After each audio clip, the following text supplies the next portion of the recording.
Hi, I'm Pat Kelly. Okay, yet another infinite series, but what's different with this group of problems is the series is defined recursively, which means that they give us a starting point and then each subsequent term is dependent on the term before it. Okay. Our challenge though is still to determine whether this series is convergent or divergent. And with a lot of these there's a trick. They have the same trick. Let me explain the trick.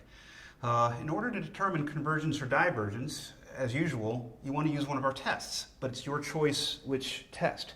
The trick is that the ratio test is going to work out for you really well, more often than not anyway.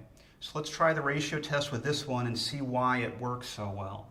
Our ratio test, as always, is the limit as n goes to infinity, the absolute value of a sub n plus 1 divided by a sub n. And so for us with this series, limit still, n goes to infinity still.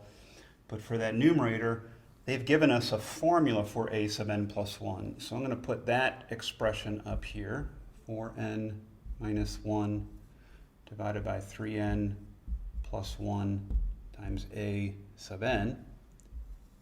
That's my numerator. And the denominator is just a sub n, and that's all I'm going to write is a sub n. The ratio test does have absolute value bars, but if you don't mind, I'll drop them at this step because everything's positive. Your first term is positive, this fraction is positive, so all the subsequent terms are going to be positive. So this is the limit that we're looking for. And if I've given you long enough to look at my work, you might see the trick. The trick with the ratio test is that you're going to have an a sub n up top and an a sub n in the bottom. They're going to cross out. So this limit simplifies quite a bit. N goes to infinity still, but you're really just looking for the limit of this fraction. 4n minus 1 over 3n plus 2. And this takes us back to the good old days doing limits. This limit's not bad at all. You should be able to see that the answer is 4/3, right?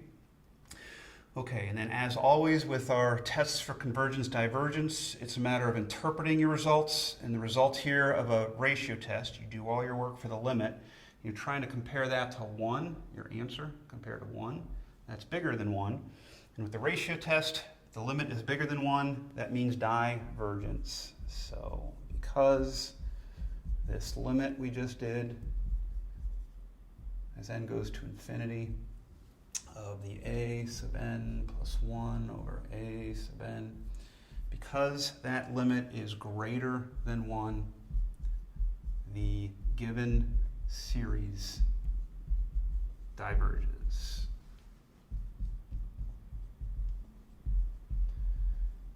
And that's an answer.